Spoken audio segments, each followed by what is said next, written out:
আসসালামু আলাইকুম। আজকে যুক্তরাষ্ট্রে 15 তারিখ সোমবার। তো একটু আগে মাত্র কাজ থেকে আসলাম। আজকে আমি প্রতি সপ্তাহে কাজ করি, সপ্তাহে 4 দিন 9 ঘন্টা করে। তো কাজ থেকে বের হয়ে গাড়িটা গরম করার জন্য বসেছিলাম একটু। আর কাজ থেকে আমার বাসা বেশি দূরে নয়, 4 থেকে 5 মিনিট সময় লাগে। তো প্রায় চলে আসছি। আর যে জিনিসটা হচ্ছে যুক্তরাষ্ট্রের সব থেকে সমস্যা, সেটা হচ্ছে একজন আরেকজনের সাথে দেখা হয় না। যেমন হচ্ছে এখন সকাল 6:30 শেষ হইলো আমার কাজ, এবং প্রায় 7টা বেজে গিয়েছে বাসায় আসতে আসতে। তো দেখা যায় আসলাম, কেউ সজাগ না, সবাই ঘুমে। আর দেখতে পাচ্ছেন এখন কিন্তু প্রচুর স্নো হয় এখানে, এবং প্রচণ্ড ঠান্ডা, মাইনাসে নেমে গিয়েছে। আর এগুলো হচ্ছে আমাদের বিড়াল। এখানে আমাদের 4-5টা বিড়াল আছে, যে আমি আসার পরপরই তারা এসে হাজির। তো তাদেরকে ভালো লাগে, বিড়ালগুলো আশেপাশে থাকে যখন, যেমন আমি আসছি কেউ নাই, সবাই ঘুমে।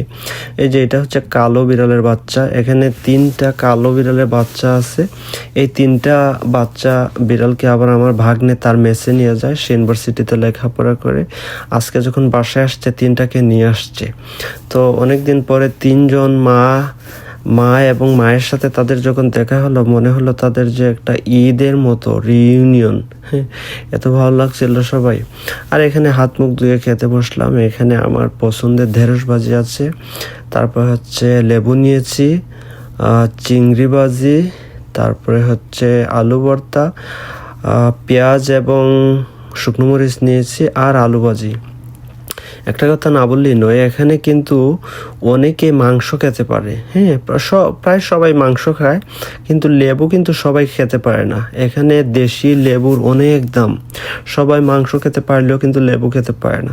তারপর কি আর করার, খুবই ক্লান্ত ছিলাম। তারপরে আস্তে আস্তে খাওয়া দাওয়া শেষ করলাম। কেউ নাই, একা একাই খেতে হবে। এখানে যে জিনিসটা সব থেকে প্রবলেম, সেটা হচ্ছে একাকিত্ব। সবাই ব্যস্ত, তোমার সাথে কেউ থাকবে না, তুমি একা খেতে হবে, একা কাজে যাবা। মানে যা তা একটা অবস্থা। আমরা যেভাবে দেশে থাকতে সবাই আড্ডা দিতাম, এখানে কিন্তু এই সিচুয়েশন নাই। যে জিনিসটা হচ্ছে সব থেকে বেশি কষ্ট লাগে। তো অনেক সময় মনে হয় যে দেশে কোন দিন চলে যাব, এখানে আর ভালো লাগে না একা একা থাকতে।